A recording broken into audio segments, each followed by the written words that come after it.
안녕하세요. 저는 50대 중반의 여성입니다. 지금 생각해보면 이혼 그게 뭐라고 여태 그 모진 세월들을 견디고 또 견뎌냈나 싶네요. 저는 27살 나이에 남편을 만나 결혼을 하게 되었습니다. 지금 시대야 27살이면 결혼하는 게 빠르게 느껴질 수 있지만 그 당시에는 반대로 저희 집안에서 어찌나 성하셨는지 사돈의 팔촌까지 동원해서 남자와 선을 보게 하시다가 집안도 나쁘지 않고 남편 직업도 괜찮으니 빨리 결혼하라며 강제로 떠밀다시피 하는 바람에 결국 지금의 남편을 만나 식을 올리게 되었습니다. 지금 시대에서는 상상조차 할 수 없는 일이었지만 저는 또 그게 그 당시에는 맞다고 생각했어요. 연애의 감정보다는 마땅히 때가 되었으니 해야 된다는 그런 의무감으로 한 결혼 같네요.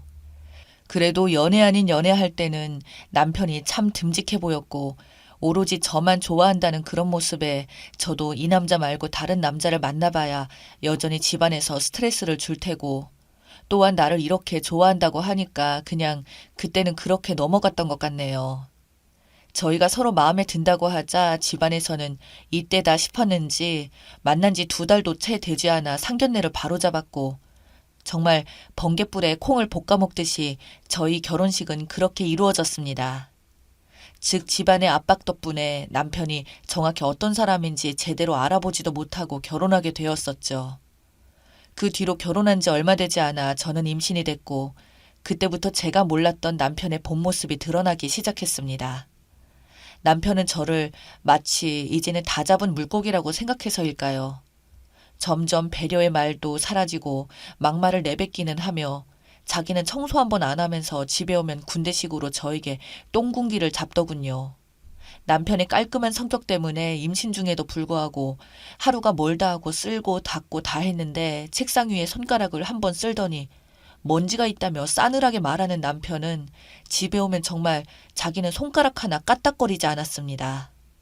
신혼 때는 그래도 그런 모습 한 번 보이지 않았고 반찬 투정 한 번 없었던 사람이 이제는 저녁쯤 되면 연락이 와서는 오늘 뭐가 먹고 싶다 말 한마디 하면 저는 부랴부랴 시장으로 뛰어가서 남편이 먹고 싶다는 반찬들을 사오거나 어떻게든 만들어서 남편이 오기 전까지 요리를 해야 되었었죠. 그러다 자기가 원하는 요리가 안 되어 있으면 저에게 온갖 짜증을 내며 집에 앉아 있으면서 그런 것도 안 하고 뭐 하냐는 말에 저는 벙 쪄서 일찍 말해줬으면 진즉 해놓았을 텐데 지금 몸도 불편해서 시장에 못 갔다고 말을 해도 남편은 오히려 투덜거리며 해놓은 음식들이 간이 안 맞다. 우리 엄마는 이렇게 안 했는데 넌 우리 엄마한테 가서 요리 좀 배워야겠다. 내 친구 마누라는 요리도 잘하던데 넌 어떻게 된 게 뭐 제대로 할 줄 아는 게 없냐는 등 온갖 비교와 폭언 등으로 저는 점점 병들어 있었죠. 저도 처음에는 남편의 내조를 잘 하려고 노력했지만 계속되는 남편의 지적질에 저 역시 참다 참다 화가 났고 참다 못해 터졌던 건 제가 만삭인데도 불구하고 남편은 저에게 요리 가지고 투정 부린 날이었어요. 거동조차도 너무너무 힘든데 남편의 음식을 차리느라 너무 서러워서 그날 울기까지 했었고 남편이 그 뒤로 집에 와서는 그 음식으로 투정을 부리니 제 인내는 한계에 가다 못해 이성이 끊기더군요. 저는 그래서 남편과 소리를 지르며 싸움을 하자 남편이 저에게 내뱉은 말은 너무나도 충격적이었습니다. 내까지 꽤 화내면 어쩔 거냐고, 아이 낳고 버려져 봐야 정신 차릴 거냐며 만삭인 저에게 협박을 하더군요. 바보 같게도 그 상황에서 너무 당황하고 놀래서 아무 말도 못했었고 그저 꿀먹은 벙어리처럼 남편만 쳐다보고 있자 남편은 저를 비웃으며 앞으로 자기 말 잘 들으라고 그럼 최소한 버리지는 않을 거라며 협박을 하더군요. 그땐 만삭인 제 몸과 그동안 남편에게 세뇌를 당하다시피 하니 버려진 자존감들은 저를 꼼짝 못하게 만들었고 남편이 저를 버린다는 말에 화를 내기보다는 버려질까봐 두려웠습니다. 그러나 그런 남편도 어쩌지 못하는 일이 발생했었죠. 바로 시어머니가 당뇨에 중풍까지 와서는 전신마비가 되는 일이 발생되었습니다. 그러자 남편은 제 눈치를 보더니 엄마를 우리가 모시고 살아야 될 듯 하다며 저에게 말을 하는데 기가 막히더군요. 그래도 결혼할 때 시댁 도움도 많이 받았던지라 거절할 명분도 딱히 없어서 그때부터 어쩔 수 없이 시부모님을 모시고 살게 되었습니다. 그러나 결코 쉬운 일이 아니었어요.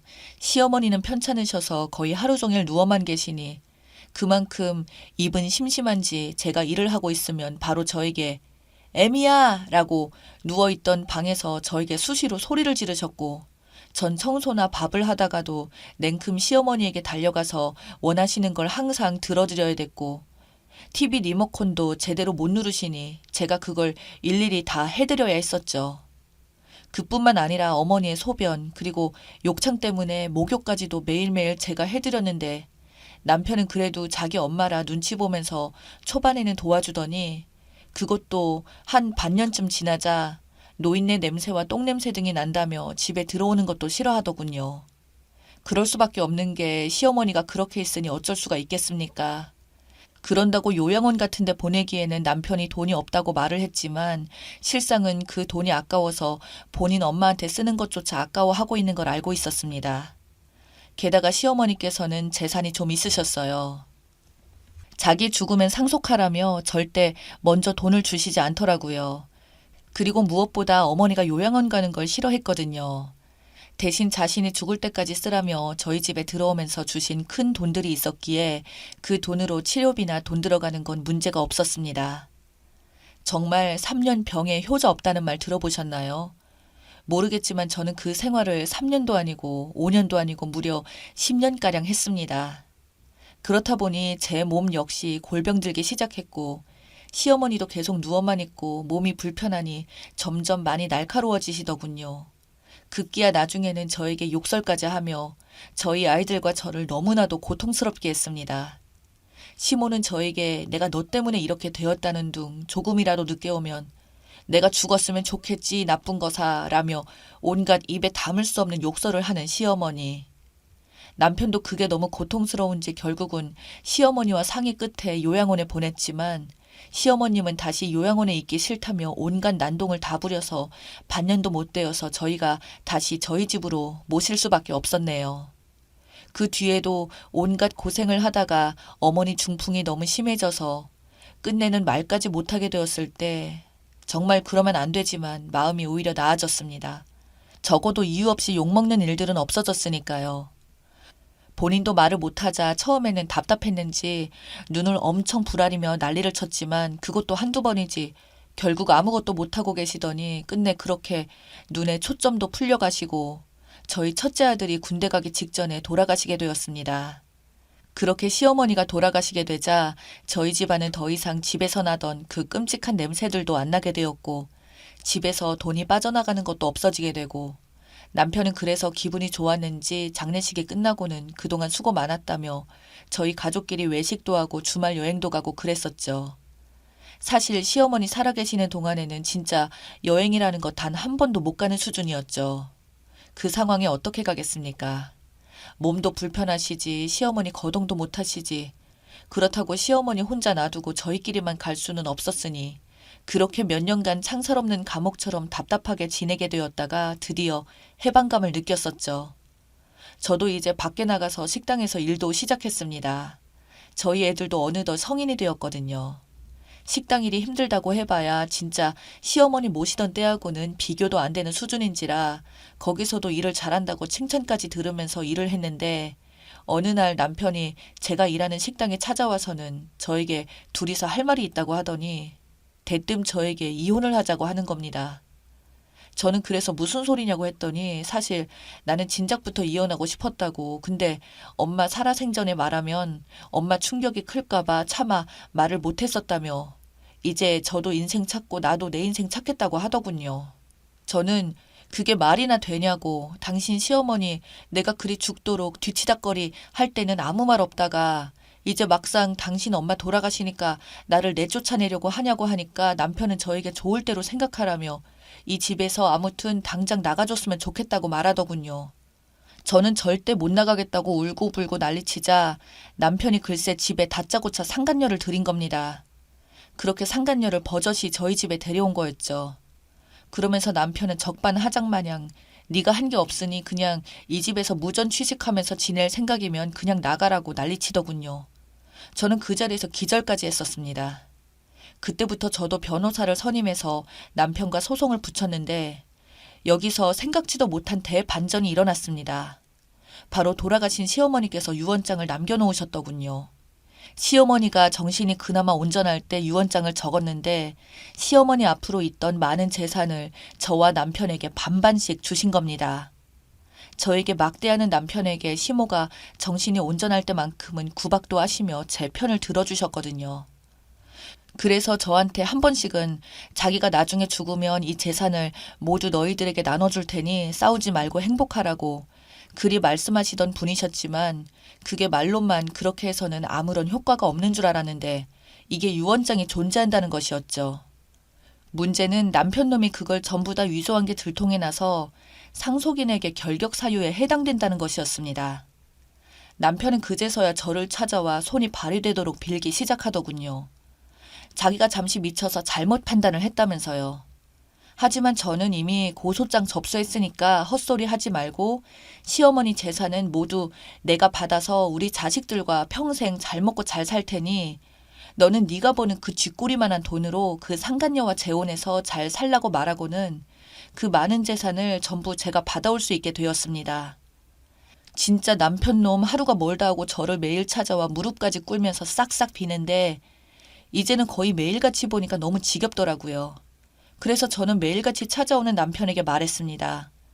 이제는 우리 되돌리기에는 너무 늦었다고 그러니 더 이상 추한 짓 그만하고 네가 진짜 사랑하는 그 상간녀와 행복하게 살라고 하니까 끝내 남편이 폭발하여 저에게 폭력까지 써서 경찰서에 끌려갔습니다. 그 뒤로는 저희 앞에 나타나지도 못하네요. 남편이 겁 많은 거 예전부터 알고 있었거든요. 한 번 더 저에게 나타나 협박하면 감옥 간다는 말에 겁먹은 것 같습니다. 덕분에 집에서 식모살이를 하던 제가 이제는 부엌에서 벗어나 지금은 어느 집 사모님들처럼 행복한 생활을 누릴 수 있게 되었네요. 더 이상 제 인생에 남자는 필요 없고 오로지 저희 아이들만 잘 키워서 나중에 결혼할 때 도움이나 많이 줄 수 있으면 좋겠네요.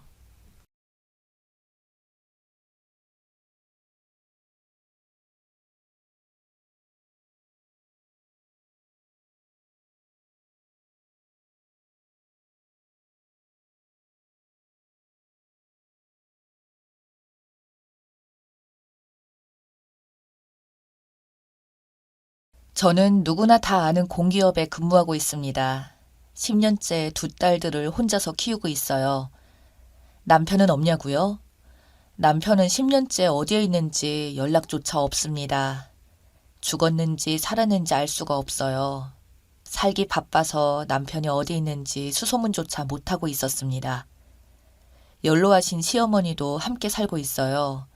남편이 죽었다는 말이 없으니 어딘가에 살고 있겠거니 하고 생각하고 있었습니다. 큰딸이 10살 때 그리고 작은딸이 8살 때였어요. 남편은 버려놓았던 사업들이 부도가 나고 빚이 감당하지 못할 만큼 돼버리자 위장 이혼을 하고서 혼자 해외로 도망쳤습니다. 아이들을 잘 부탁한다면서 꼭 다시 돌아오겠다고 한 남편이었어요. 그때 내 나이 38살이었고 남편 나이는 40대였네요. 남편은 결혼 전 누구나 다 아는 대기업에 근무하고 있었는데 꿈이 큰 사람이어서 늘 오너가 되기를 갈망했었죠. 남 밑에서 일하는 성격이 아니라서 학원 사업부터 해서 정수기 사업, 그리고 저도 알지 못하는 사업을 벌이기 시작했습니다. 남편이 워낙 똑똑하고 사교성이 좋아서 처음엔 순풍에 돛단 듯 순조롭게 사업이 잘 진행되었어요. 거기서 멈췄어야 했는데 처음 시작한 사업이 잘 되어가는데 고무가 되어서 사업을 확장하기 시작했습니다.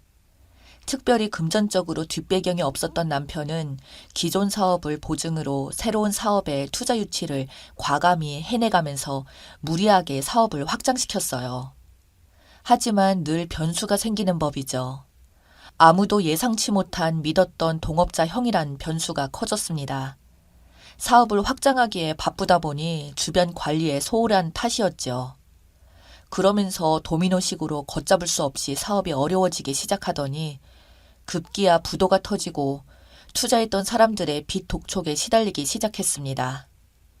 유일한 안정적인 수입인 제 월급이 압류당하는 걸 막으려고 남편은 위장 이혼을 하자고 했었고 저희 회사에까지 빚쟁이들이 찾아오니까 혼자서 해외로 나가 있다가 돈 벌어서 다시 오겠다 하고는 어머니와 애들을 잘 부탁한다고 하면서 야반도주 하듯이 도망쳤습니다. 제 남편이 안 보이자 채권자들도 차츰 찾아와서 괴롭히는 일이 잦아들었어요. 그리고 아이들도 차츰 아빠 없이 사는 것에 익숙해졌고요. 저도 물론 시어머니가 살림을 조금 도와주시긴 했지만 회사에 애들 교육에 살림에 정신없는 세월을 보냈어요. 그래서 한 번씩 남편의 근황이 궁금하긴 했지만 연락 한 번 주지 않다 보니 아무도 남편 생사는 모른 채 세월이 지나왔습니다. 서방님이 두 분이나 계셨지만 남편의 의중에 따라 맏며느리 역할은 절대 소홀히 하지 않았습니다. 곧 죽는다 해도 장남인 자기 역할을 동생들에게 내놓는 성격이 아닌 것을 알았기 때문이었죠. 언젠가 돌아오게 될 남편의 자리를 굳건히 지켜주고 싶었거든요. 그렇습니다. 가족 있는 곳이니 꼭 돌아오리라 믿었습니다. 그런 시간들이 차곡히 쌓여서 10여 년이 훌쩍 넘어가니 모두들 수군대기 시작했어요. 연락을 하지 않는 것을 보니 어디에서 객사를 했다는 둥, 외국에서 딴 살림을 차려서 사느라고 가족을 잊었다는 둥, 친척분들은 나이든 시어머니를 모시고 두 딸을 키우면서도 장남 며느리 역할을 하는 저를 보면서 매우 안쓰럽게 여겼습니다. 심지어 이젠 시어머니도 시동생들에게 맡기고 재혼하라는 말까지 나왔었네요. 그럼에도 불구하고 시댁 경조사나 시댁 행사에 장남 며느리로서 빠짐없이 시어머니 모시고 다녔고 없는 남편을 대신해서 막내 시동생 결혼과 집안일을 모두 제가 했어요. 그런 세월을 10년 넘게 보내다 보니 세월에 장사 없다는 옛말처럼 어느새 중년이 티가 나는 아줌마가 다 되어버렸습니다. 남편 떠날 때 모습 그대로 유지하고 싶었지만 날씬했던 몸매는 뱃살이 두둑해졌고 얼굴엔 세월의 흔적이 고스란히 남아있으니 지금이라도 남편이 온다면 생소하고 어색해하지 않을까 하고 걱정되기도 했습니다. 초등학교 3학년이었던 큰딸은 나름대로 공부를 잘해서 교대에 진학했고 둘째 딸은 특수교육학과에 지원해서 올해 합격했습니다. 다행히도 엄마 속을 한 번도 썩히지 않고 잘 자라줘서 참 감사한 일이었죠. 그런데 갑자기 시어머님이 쓰러지셨습니다. 노환으로 몸이 많이 안 좋으셨는데 가벼운 감기 증상이 폐렴으로 발전하면서 돌아가시게 되었습니다. 마지막에 큰아들을 보고 싶다고 하시면서 이젠 안 오려나 보다고 하시면서 저보고 기다리지 말라고 하셨습니다. 그동안 티내지 않으셨을 뿐이지 큰아들을 무척이나 기다리셨던가 봅니다. 결국 아들 얼굴 보지 못하고 돌아가셨어요. 그때 남편이 보고 싶더군요. 어머니가 돌아가셨는데 어디서 죽었는지 살았는지 생사 확인이라도 했으면 좋으련만 아마도 모두 연락 못하는 중요한 이유라도 생긴 것이 아닌지 걱정이 되었습니다. 그렇게 시어머님은 마지막까지 큰아들을 그리워하다 하늘나라로 가셨어요. 코로나 때문에 장례식장에는 가까운 친척들과 시동생들, 가족들과 저희 두 딸이 지키고 있었고 절만 간단히 하고 대부분 식사하지 않으시고 가셔서 대체로 한산한 분위기였습니다. 그런데 눈에 띄게 하얀 백발 스포츠머리에 마스크를 쓰고 온 남자 한 분이 시어머님 영정 앞에서 구슬피 울었습니다. 꼭 사연 있는 사람처럼 한참을 무릎을 꿇고 울길래 모두들 쳐다봤습니다. 시어머님과 어떤 관계일까 궁금했습니다. 그런데 마스크를 벗고 너희들이 고생이 많다고 하면서 상주로 서 있는 시동생들 등을 토닥토닥 두드리는 거였어요. 너무나 많이 달라진 모습이었지만 목소리하며 영락없는 딸들 아빠였습니다. 저도 모르게 다리 힘이 풀리면서 나자빠졌습니다. 그리고 소리 없이 울었습니다. 눈물이 샘솟듯이 마구마구 나오는데 주체가 되지 않더군요. 그래도 시어머님 가시는 길에 와줬다니 다행이란 생각을 했습니다. 거기 계신 친척분들한테 인사를 드리고 난 후에 그때서야 저를 찾더군요. 모두들 삼복더위에 마스크를 쓰고 있으니 못 알아볼 수밖에요. 눈물 한가득인 저를 토닥거리며 미안하다, 고생했다 그 말만을 했습니다. 다 커버린 딸들도 갑자기 나타난 아빠를 엄청 어색해했죠. 남편도 어색해했고 저도 막상 보니 딱히 무슨 말부터 해야 할지 모르겠더라고요. 친척 어른들이 대신 말씀해 주셨습니다. 그동안 제가 얼마나 고생했는지, 왜 그동안 이렇게 살아왔으면서 연락 한 번 안 했는지 시동생들도 폭풍 질문을 던졌습니다. 남편은 여기저기서 속사포처럼 쏟아지는 질문에도 아랑곳하지 않고 장례식 끝나고 나서 얘기하자고만 하고 묵묵무답으로 일관했습니다. 곧바로 상주석에서 빈소를 지켰고 예전의 장남으로 돌아왔습니다. 그렇지만 장례식 외에는 저와 한 번도 눈도 마주친 적도 없었고 왠지 모르게 거리감이 느껴져서 가까이 갈 수 없었습니다. 남편은 그동안 완전 다른 사람으로 변해 있었습니다. 미국에서 10년을 보냈다고 하고 최근에 입국했다고 했어요. 가족들의 소식은 후배를 통해서 간간히 듣고 있었고 어머니가 위독하다는 연락을 받고 만사 제껴두고 왔는데 한 발 늦어서 임종 못 지켰으니 불효했다며 자책을 했어요. 그동안 미국에서 부동산 중개업을 하고 자리를 완전히 잡을 때까지 고생이 이만저만이 아니었다고 했습니다. 그놈의 병 때문이었네요. 사업병 때문에 일에 집중하느라 그 세월을 다 보내버린 거였습니다. 틀림없이 어느 정도 사업을 일구어서 금이 환영하려는 욕심 때문에 처자식과 어머니와 동생들에게도 연락 한 번 안 한 거네요. 장례식이 끝난 후 식구들이 모두 집에 모였습니다. 시동생들이 형 왔으니 오래 머물러 가라고 했고 아니면 저를 데리고 가라고 했습니다. 이제 그만 떨어져 살라면서 형수도 이번 기회에 회사 퇴직하고 형 따라가라고 했습니다. 남편은 안 된다고 단호히 말하더군요. 미국에 당장 돌아갈 거고 정리가 잘 되면 돌아오겠다고 했는데 언제라고 기약할 수 없다고 했어요. 그리고 딸들 결혼식 때는 무슨 일이 있어도 온다고 다짐을 하는 걸 보니 영원히 이곳을 떠나려는 심산인 것 같았습니다.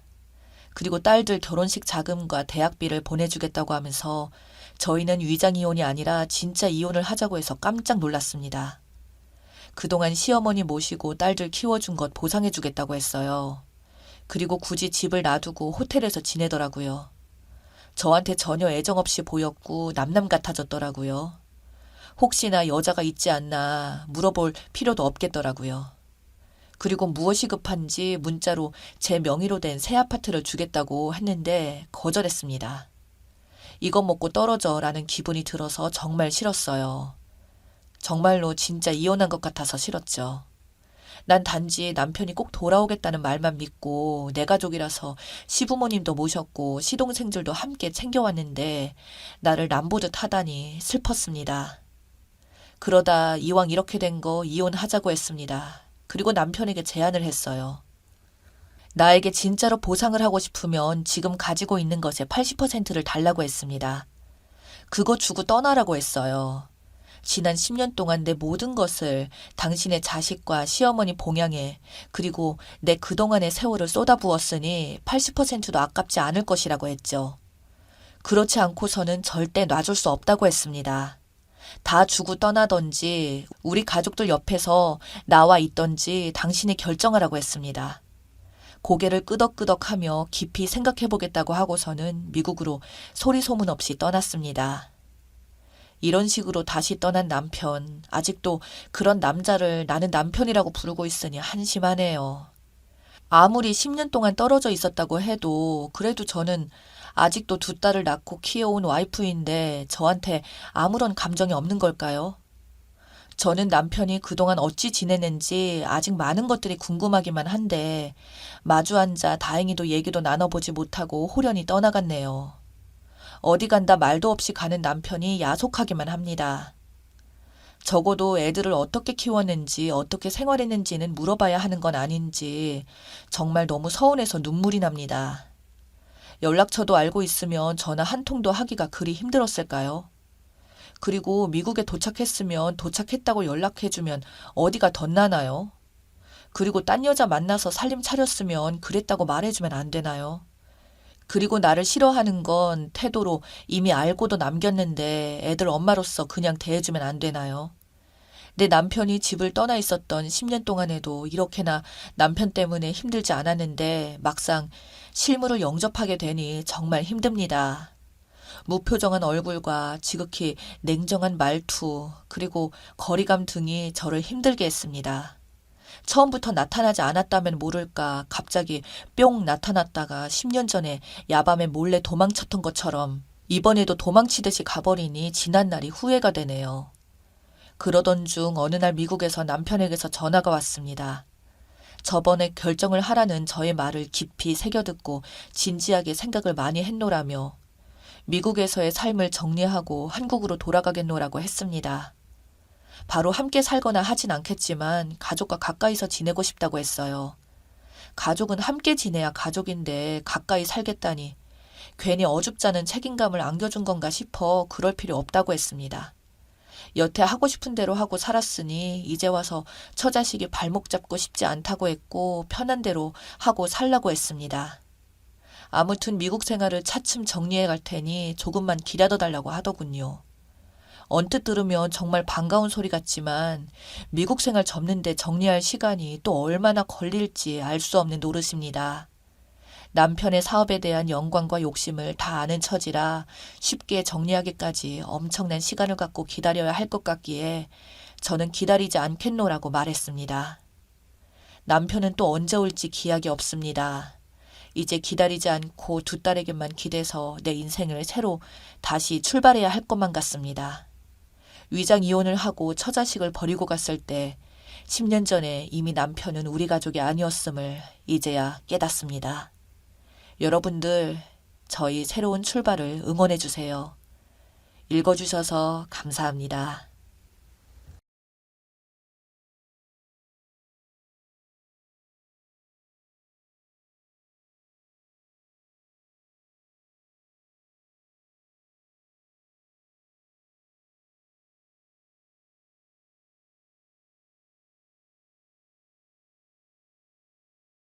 안녕하세요. 제발 도움 좀 부탁드립니다.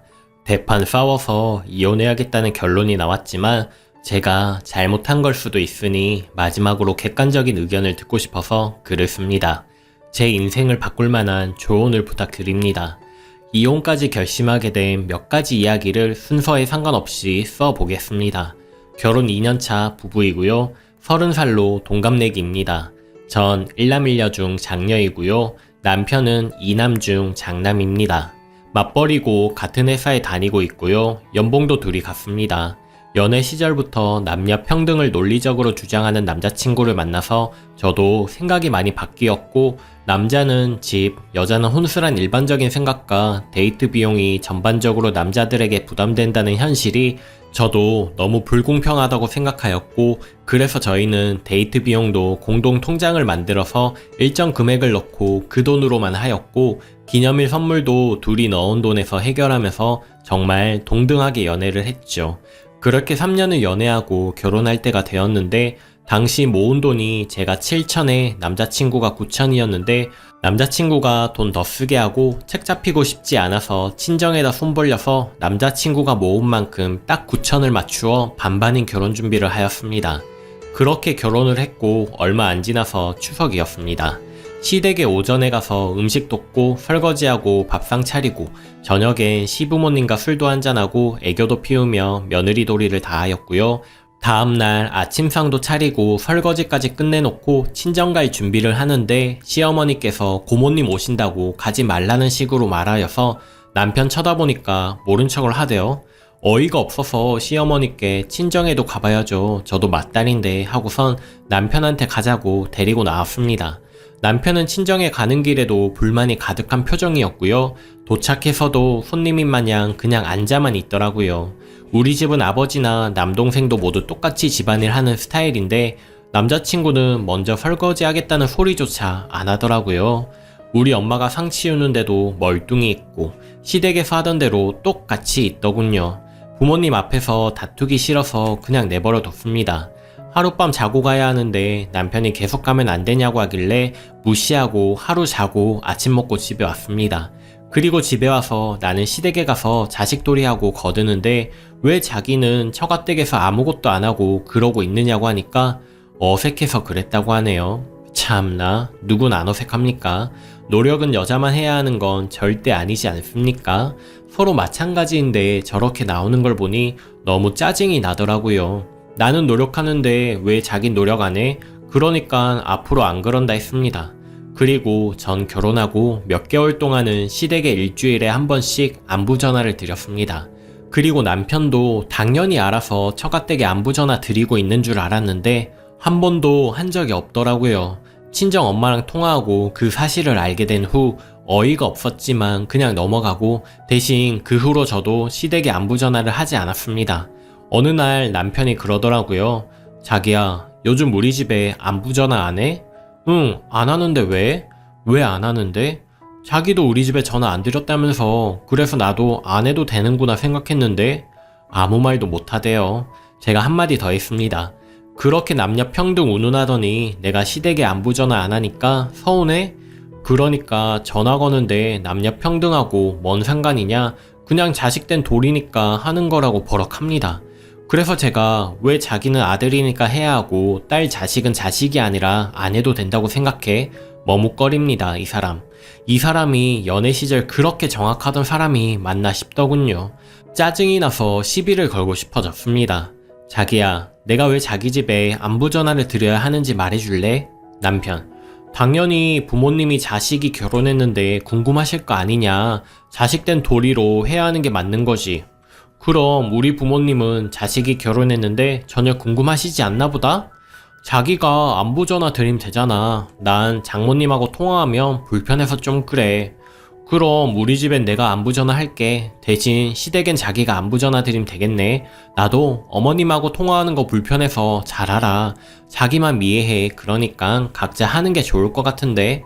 너무하네. 어떻게 부부가 똑같이 해야 해. 됐어. 그냥 하지 말자. 이러네요.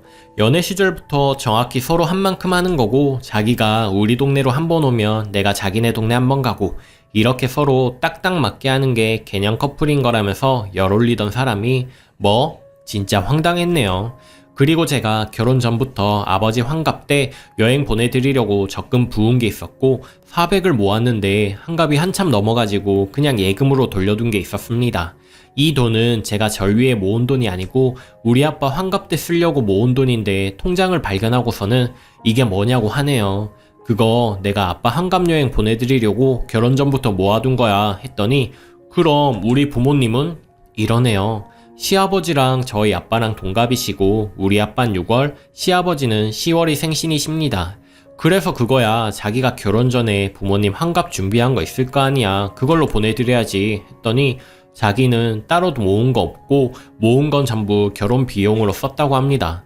그래서 제가 그럼 지금부터라도 얼마씩 모아서 온천이라도 보내드리자 그랬더니 장인어른은 해외여행 보내주고 우리 아버지는 온천으로 때우겠다는 소리냐며 막 뭐라고 하네요. 어이가 없어서 자기야 결혼 전에 내 부모님께 효도하고 싶어서 따로 저축한 건데 그게 차별하는 거야? 내가 결혼할 때 자기보다 10원 한 장이라도 적게 해왔어? 저 돈은 내가 우리 아버지 여행 보내드리려고 따로 놔둔 돈 아니야. 결혼 후에 저기에 들어간 돈 하나도 없거든. 자기 아버지인 자기가 따로 생각을 못 해놔서 내가 내 돈까지 합쳐서 온천 보내드리는 건데 내가 자기 부모님께 자기보다 더 효도하는 거 아니야? 황당하답니다. 딴소리 말고 똑같은 것을 보내드려야 한다고 합니다. 전 절대 안 된다고 했더니 치사하게 나온답니다. 이 문제는 곧 죽어도 제 맘대로 할 생각이라고 했더니 맘대로 하라네요. 한 번은 이런 일도 있었습니다. 저희 친정은 김장을 안 합니다. 오히려 시켜서 먹는 스타일이고요. 시댁은 김장을 합니다. 저는 가서 도와드리고요. 그걸로 한 번도 우리 집은 안 하는데 너희 집은 김장해서 내가 피곤하다 이런 소리 한 적도 없고 이 정도쯤이야 할 수 있다고 생각은 했습니다. 김장이 끝나고 아주 맛있게 돼서 몇 포기만 친정에 가져가도 되냐고 물어봤습니다. 시어머니께서 그러라고 싸주셨는데 남편이 이럽니다. 장모님은 김장도 안 하시는데 직접 한 김장 드셔서 좋겠다. 우리 엄만 진짜 좋은 분이다. 잘해드려. 그러는 거예요. 순간 이게 무슨 소리지? 라는 생각이 들었습니다.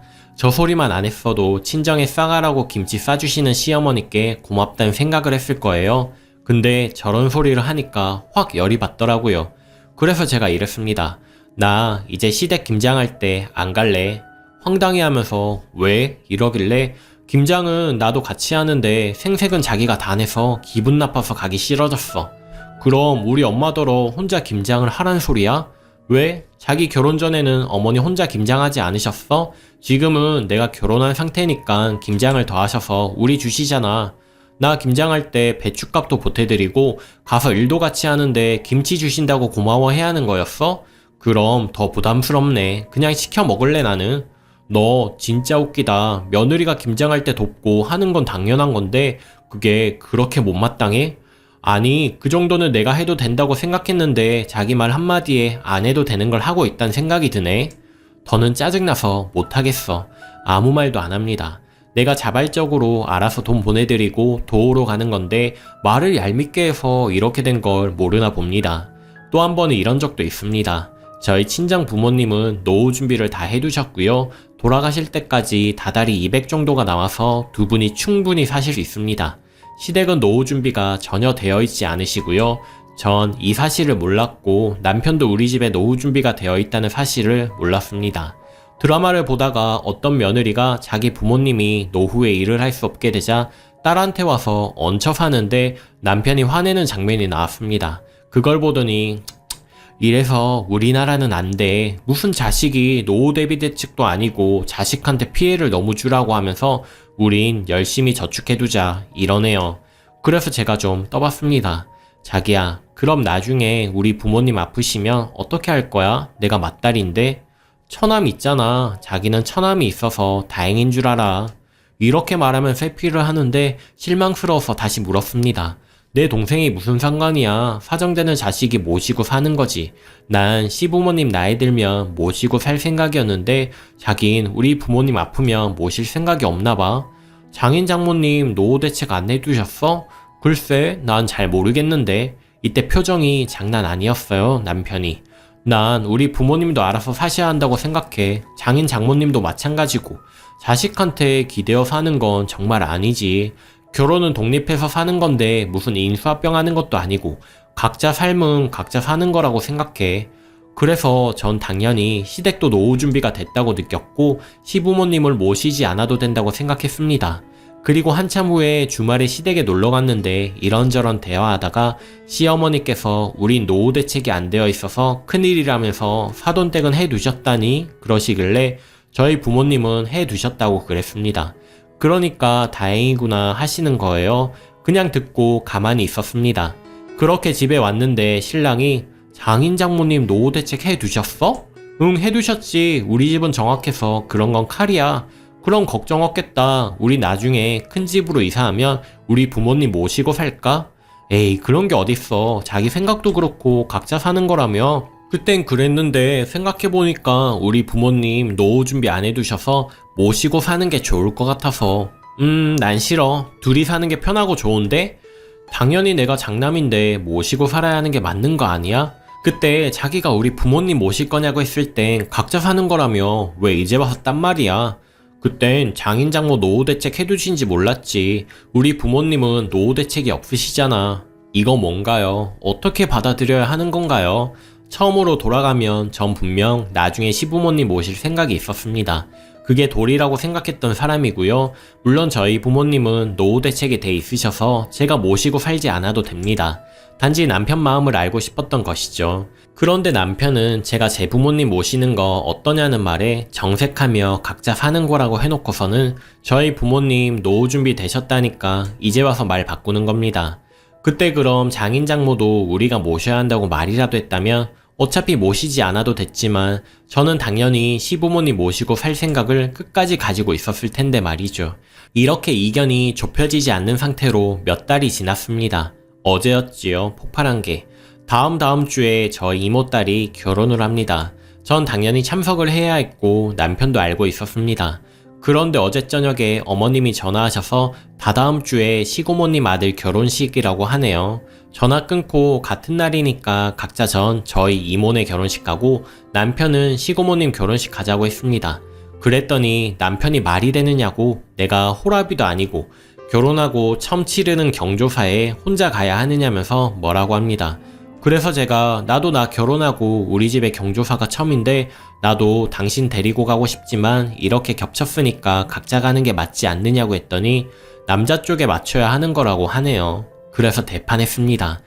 연애할 때 그렇게 공평 외치던 사람이 왜 결혼하니까 남자 쪽에 맞추는 거라고 말하느냐고, 이게 당신이 가지고 있던 생각이 아니지 않느냐고 했더니, 사실 연애할 때 남자가 돈 다 쓰고 결혼할 때도 남자가 집 가는 게 마음에 들지 않아서 개선해야겠다고 생각했던 건 맞지만 결혼 후에도 그렇게 할 생각은 없었다고 합니다.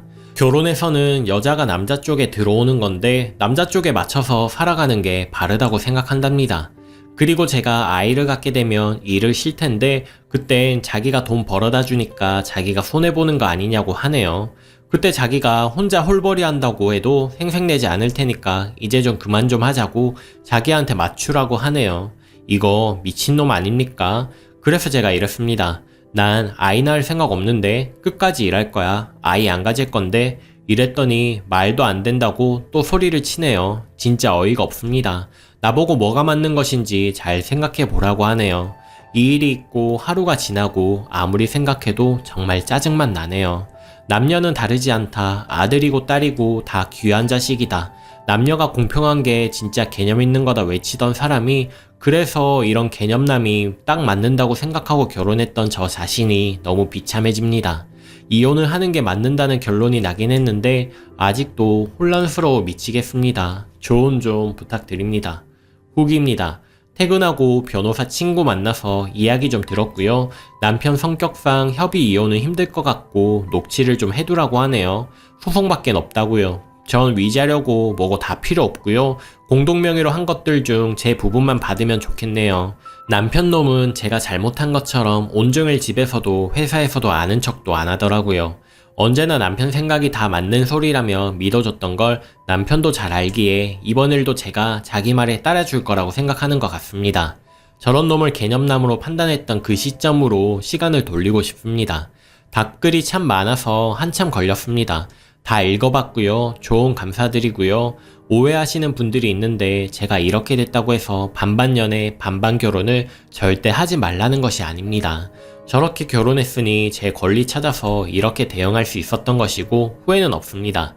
다만 남편을 사랑했기에 더 믿고 따랐는데 그게 단지 금전적인 부분에서 손해를 안 보려고 했던 짓거리라고 생각하니 오만정이 다 떨어진다는 것입니다. 안 그러신 남자분들도 분명 많은 거라고 생각합니다. 당시 제가 반반 결혼의 이점이 뭐냐고 물었을 때 한국 여자들은 결혼 후에 시댁에만 봉사한다고 생각하는데 그건 결혼 비용 자체에 문제가 있는 거기 때문이라며 반반 결혼이 그런 부당함을 해소해 주는 것이라고 하였고요.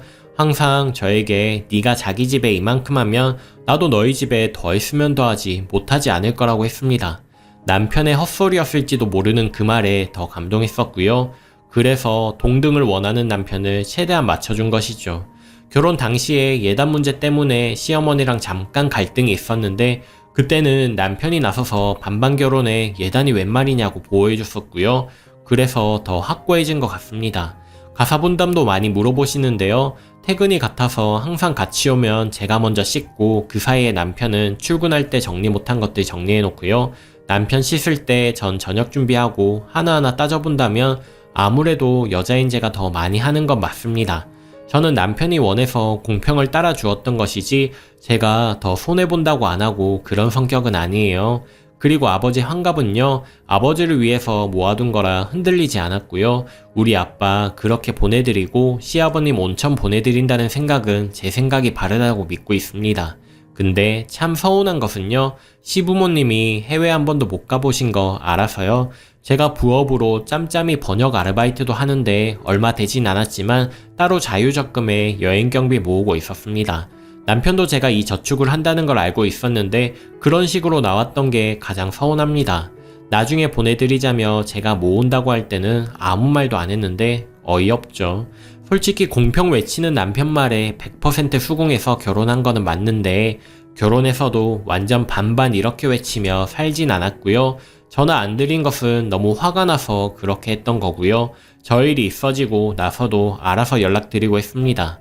학가 문제도요. 제가 남편 따져본 것이 잘못이라고 하시는데 결혼 후에 조금씩 바뀌는 남편 보면서 마음가짐이 어떤지 궁금해서 그랬고요. 결혼 결심하면서 시부모님 나중에 모실 생각이 분명 있었답니다. 남편이 말 한마디라도 좋게 해주고 마음은 가지고 있는데 여의치 않아서 못하는 거라면 저 이렇게 이혼 결심까지 하지 않았을 텐데요. 실체를 이제 다 아니까 오히려 후련한 거 있죠? 다시 잘 살아봐야지 이런 마음이 1%라도 남아있질 않습니다. 그리고 아이도 제가 아이를 얼마나 좋아하는데 다만 자녀 계획이 있었기에 조금 일러서 겨울쯤 생각하고 있었던 거고요. 남편이 생활비 혼자 벌어와도 생색 안 낸다는 말에 어이가 없어서 그렇게 말한 겁니다. 안 낳을 생각이 있었던 건 아니고요. 대강 변명은 다 한 것 같습니다. 지금 느낌은 그냥 후련해요. 소송 준비하려면 조금 힘들겠지만 기운 낼 거고요. 이혼 후에 회사 문제가 조금 걸리긴 하지만 뭐 어쩔 수 없지요. 그렇다고 제가 그만두는 건 말도 안 되고요. 남편도 뻔뻔하게 나오는데 저도 뻔뻔하게 굴어보려고요. 이걸 보시는 여자분들이나 남자분들께 한마디 하자면요. 결혼 반반 좋습니다. 사정이 되시는 분들은 이렇게 결혼하는 걸 추천해 드리는데 다만 여자분들은 결혼 반반해도 될 만큼의 괜찮은 남자를 잘 고르셔야 할 것 같습니다. 남자분도 여자가 따라준다면 솔직히 우리나라에서 더치페이에 대한 인식이 좀 그렇잖아요. 고맙게 생각하고 결혼 후에도 정말 자기 집처럼 친정도 가족이라고 생각해 주길 바랍니다. 여자들은 남녀 평등 아무리 외쳐도 결혼하면 시댁에 좀 더 손이 가는 구조에 대해서 잘 이해하고 있습니다. 그리고 남자분들도 말 한마디에 천냥빚을 갚는다고 하지요. 알아서 느끼며 잘하는 사람에게 괜히 더 잘하길 바라면서 툭 한마디 하는 거, 그거 하지 마세요. 제일 기분 더럽고 서운한 겁니다. 그게 이혼 후기에 대해서도 나중에 깔끔히 글 쓰게 되면 좋겠습니다. 최종 후기. 안녕하세요. 전에 공평하게 결혼한 여자의 최후로 글 썼던 사람입니다. 원글에 말했듯이 저희 아버지 환갑이셔서 며칠 전 여행을 즐겁게 잘 보내고 와서 후기를 올립니다. 글 썼을 당시에 변호사 친구와 상의 끝에 녹취라는 답을 찾았고 더 알아보니 법정 이혼 사유가 되려면 정확한 증거가 있어야 했고 결혼 전 약속을 서면 공증한 것도 아니고 공증해도 재산 문제 외엔 효력이 없다고 하네요. 참고하세요. 이행 안 한다는 것만으로는 제가 패소할 소지도 일부 있다고 하여서 그 후에 펜 녹음기를 하나 사서 때만 노리고 있었습니다. 그놈한텐 별다른 내색을 하지 않았고 시댁엔 안부전화도 하는 둥 마는 둥 했습니다. 일상생활도 거의 말없이 그렇게 하루하루 보내고 녹취할 기회만 엿보고 있었지요. 그놈도 슬슬 상황이 답답했는지 뭐가 불만이냐며 큰 소리를 내기 시작했고 여러 번 시도했으나 녹취 그거 쉽지 않더라고요. 씻고 나오거나 펜이 가방에 있거나 등등 몇 번을 실패하고 이래선 안 되겠다 싶어서 제가 먼저 유도를 했습니다. 처음 녹취 내용을 요약하겠습니다. 자기 그때 뭐라고 했지? 이사하면 시부모님 모시고 살자고 했나? 남편이 당당하게 그때 내가 말했잖아. 생각해봤어? 응, 생각해봤는데 그건 너무 불합리한 것 같아. 우리 부모님도 같이 모시고 살면 좋겠어. 목소리 톤이 높아졌습니다. 그게 말이 돼? 나도 불편한데 우리 부모님은 어쩌라고 그런 말을 해. 그럼 나도 모시고 살 이유가 없는데. 자기는 내가 우리 부모님 노후 대책 안 했을 거라고 했을 때 뭐라고 했어? 인수합병 아니라며 각자 살아가는 거라며. 근데 왜 이제 와서 딴소리야? 세상 천지에 처가댁 모시고 사는 사람이 몇이나 되겠어. 그게 말이 된다고 생각해? 게다가 처가댁은 노후 준비도 돼 있는데 뭐가 문제야? 물론 그건 문제없지. 누누이 말했지만 난 결혼 전부터 나중에 시부모님 나이 드시면 모시려고 했어. 근데 그건 자기가 우리 부모님도 모시는 게 당연하다고 생각한다는 전제였을 때고 자기는 그럴 맘이 전혀 없다는 걸 알았는데 내가 웃으며 시부모님 모시며 살 수 있을 거라고 생각해? 제가 더 말하고 있는데 말 자르면서 야, 그만해. 너랑 진짜 말이 안 통한다. 주위에 다 물어봐라. 너같이 말하는 여자가 있는지. 아직까지 시집을 오는 거지 결혼을 하는 게 아니야. 뭘 좀 똑바로 알고 떠들어. 지금 장난해? 너 결혼 전에 저도 욱해서 호칭이 막 나갔습니다. 뭐라고 했어? 정말 이런 한 푼도 동등하게 써야지 개념이 있는 거라며? 그럼 내가 너 부모님 모시게 되면 시부모님한테 들어가면 생활비며 용돈이며 네가 더 벌어와야 공평하겠다? 그렇지? 너 진짜 웃긴다. 이러고선 아무 말도 못하대요. 제가 더 싸줬습니다. 너 결혼 전에 내가 이렇게 더치페이 딱딱하고 반반 결혼하면 뭐가 좋은 건데 라고 하니까 뭐라고 했어? 한국 여자들 결혼 후에 시댁일만 더 신경 쓰고 해서 스트레스 받고 해서 불합리하다며 반반 결혼이 그 부당함을 해소해준다며 내가 너희 집에 이만큼 하면 너도 우리 집에 이만큼 하겠다며 근데 이제 와서 왜 말을 바꿔? 김장은 내가 자발적으로 했다고 쳐도 양가 경조사 문제는 왜 내가 우리 친정 무시하고 시댁만 신경 써야 하는데? 그리고 내가 좋은 마음으로 시부모님 여행 경비 모으고 있다는데 내가 결혼 전 모은 돈 가지고 네가 뭔데 왈가왈부야? 짜증을 내더군요. 했던 말 또 하느냐. 야, 다 됐다고. 네가 집값만 보탠 거에서 내가 혼수 반한 거 빼고 얼만데 내가 줄게. 그거 주면 이제 조용할 거냐? 참, 이때 이놈 정말 최악이고 이게 본 모습이다 싶더라고요. 그놈 돈 나올 구멍 없고 시댁에서 보태줄 형편도 안 됩니다. 보통 남자들이 허세 부리는 것처럼 저렇게 나온 것 같습니다. 우리 집 1억 4천하고 2천 혼수했고 2천으로 결혼 준비했으니 집값 7천에서 1,000만원 빼고 6천 주면 되겠네. 그럼 조용히 하고 따라줄게. 언제까지 줄 수 있는데? 내가 더러워서 해주고 만다. 이러고 나갔습니다. 외박하더군요. 그러거나 말거나 다음날 일어났더니 후다닥 옷 갈아입고 아는 채도 없이 먼저 나가대요. 물 한 잔 마시고 문자를 보냈습니다. 6천은 언제 줄 건데? 무시하더군요. 이 이후론 상습 문자는 안 좋을까 해서 더는 보내지 않았습니다. 그냥 하루 약 올린 정도? 이날 지나서 전 재산이랄 것도 없지만 틈틈이 정리를 해 두었습니다. 결혼 후에 월급 일부분 합하여 모으던 적금도 해약했고 제가 시부모님 여행 경비조로 모은 것은 어차피 제 것이고 제가 부업해서 모은 돈이니까요. 결혼 전에 아버지 환갑 여행할 것도 어차피 제 것이고 지금 사는 집 전세 반도 제 것이고 공동명이고요. 혼수가 문제이긴 한데 이것은 차후 중고로 싸게 모두 내놓아서 딱 반으로 정리할까 했습니다. 적금을 해약한 날 그때까지 남은 생활비 반과 적금도 이자까지 정확히 반을 딱 나눠서 가계부와 해지한 통장과 함께 동봉의 봉투에 넣어서 줬습니다. 뭐 하는 짓이냐고 하길래 이제부터 돈 관리는 각자 하는 게 좋겠다. 나 귀찮아. 이랬습니다. 네 맘대로 해보라고 그러더군요. 그 후 양가 겹친 결혼식이 다가왔고 하루 전날 내일 입을 거 챙겨두라고 하길래 알았다고 하고선 그날 쪽지만 달랑두고 전화기 꺼놓고 집을 나섰지요. 들어갈 때쯤에 전화기를 켰더니 육두문자부터 해서 개념 없다는 소리까지 써놨더군요. 예상 못한 증거 문자 또 하나 확보하고 집에 들어가니 술 취해서 널브러져 있었습니다. 저 오니까 굉장히 무서운 표정으로 지랄지랄을 하기 시작합니다. 전 이미 현관문 열면서 녹음기를 킨 상태고요. 두 번째 녹취 내용을 요약해 드리겠습니다. 야, 네가 지금 우리 집을 무시하려고 작정했냐? 그렇게 우습게 보이디? 내가 얼마나 개망신을 당한 줄 아느냐며 소리소리 지르더군요. 자기야, 나 동생 결혼식 다녀온 건데 무슨 문제 있어? 저보고 아가리를 닥치라고 합니다. 너 이제부터 친정 가지 말고 통화도 하지 마. 이러대요. 내가 미쳤어? 내가 너의 소유물이냐? 저도 덩달아 화가 나서 소리를 질렀어요. 침착해야 하는데 그게 잘 안 되더라고요. 아무튼 이렇게 싸우는 내용이 녹음이 되었습니다. 끝까지 여자가 남자 쪽에 맞춰야 한다는 내용이 반복적으로 나옵니다. 그리고 며칠이 지났고 퇴근해서 밥 먹고 쉬고 있는데 케이크랑 꽃을 사들고 왔더라고요. 분위기 잡기에 눈치채고 녹음기를 준비했습니다. 세 번째 녹취 내용을 요약해드리겠습니다. 자기야, 우리 이러지 말고 화해하자. 무슨 화해? 솔직히 우리나라에서는 남녀가 공평할 수 없는 거 자기도 잘 알잖아. 응, 잘 알고 있었는데 공평할 수도 있다고 가르쳐준 게 바로 당신이었지. 아무 말도 못합니다.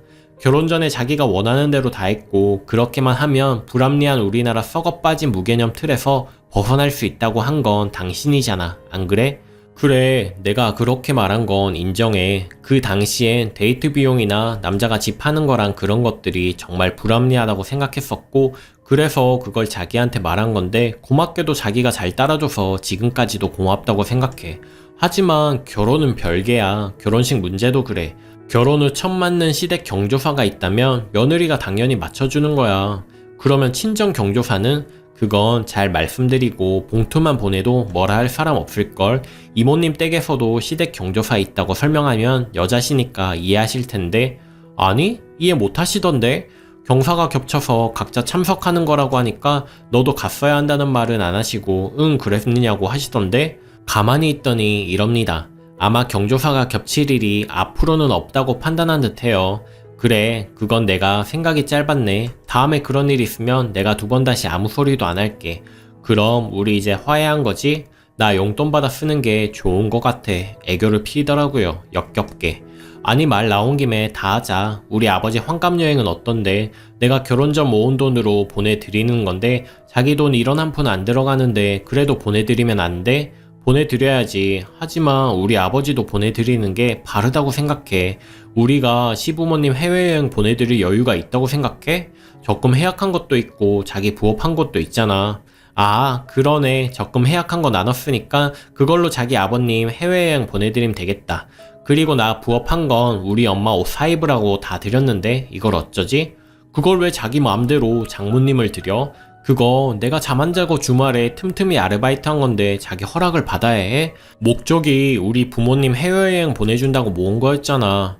목적대로 못할 수도 있는 거지. 어느 정도 여유 자금 모아서 보내드리자는 취지였지만 자기는 우리 부모님 못 해보신 거 해드린다고 따로 아르바이트 하거나 그런 거 없잖아. 나도 그래서 관뒀어. 더는 부업할 힘도 없고 지금까지 모은 걸론 인천 앞바다도 못 보내드릴 것 같아서 그냥 엄마 옷 사입으라고 드렸어. 남편이 울그락거렸는데 가다듬더군요.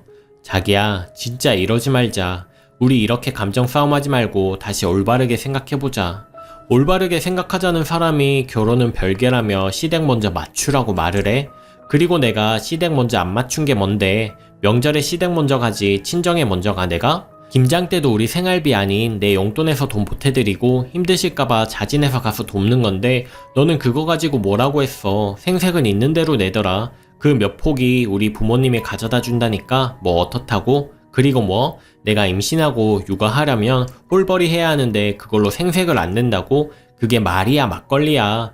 전 좀 흥분했는데 오히려 그놈은 애써 침착하게 말하더로군요. 당연히 홀벌이하면 힘들지. 그걸로 애까지 키우려면 얼마나 힘들겠어. 내 생각은 안 해? 내가 홀벌이 해도 아무 투정 안 부린다는 건 자기를 위한 배려인데 왜 그걸 생각을 못해? 정신적 혼란이 오더군요. 더는 말도 하기 싫고 그만하자. 너 같은 놈이랑 더는 말할 가치가 없다. 그리고 일어나는데 소리를 치네요. 야, 너 진짜 답 없다. 내가 이렇게까지 나오는데 네 의견 굽힐 생각은 전혀 없냐? 그래, 내가 결혼 전에 솔직히 내가 돈 더 쓰면 아까워서 평등 공평 외쳤다. 그땐 너랑 결혼할 확신도 안 섰고 내가 돈 더 쓰다가 헤어지면 내가 너무 손해일 것 같아서 그랬다. 그리고 결혼할 마음 먹었을 때도 우리 집 너도 뻔히 알지 않느냐. 집 해주실 여력이 없으시다. 그래서 내가 너한테 반반 결혼 말한 거고 너도 순순히 승낙했잖아. 하지만 결혼해서까지 내가 남잔데 그렇게 살아야 하냐? 당연히 시댁에 좀 더 맞추고 시부모님부터 챙기는 게 도리지. 그리고 얼마나 된다고 김장 때 돈 보탰다고 유세야. 20만원 보탠 거 가지고. 우리 엄마 같은 사람 없어. 어떤 시어머니가 친정에 김치 가져가라고 하겠냐? 그리고 장인어른은 해외여행 보내주고 우리 아버진 온천? 세상에 그런 집이 어딨어. 반대인 경우면 몰라도 그리고 결혼했으면 결혼 전에 모은 돈은 공동재산이지 네 돈 내 돈 따지는 게 말이 되냐. 지금 무슨 개수작인데. 저게 본심인 거죠. 제가 물었습니다. 그럼 결혼 전에 단지 돈이 아까워서 결혼할 확신이 안 생겨서 더치페이 한 거고 결혼할 때는 신혼집 구할 여유가 안 돼서 나한테 사탕 발림 소리 한 거야? 그래, 어쩔래? 알았어. 네 뜻 잘 알았으니까 잘 생각해 볼게. 생각이고 나발이고 무조건 지 의견에 따르라고 하더군요. 그렇게 며칠 지나서 녹취 내용 친구한테 다 의논하고 이혼 서류 가져와서 내밀고 도장 찍으라고 했습니다. 저더러 미쳤냐고 왜 이러냐고 내가 왜 이혼을 해야 하냐고 그러길래 녹취한 거 들려줬습니다. 무지 황당해 하더군요.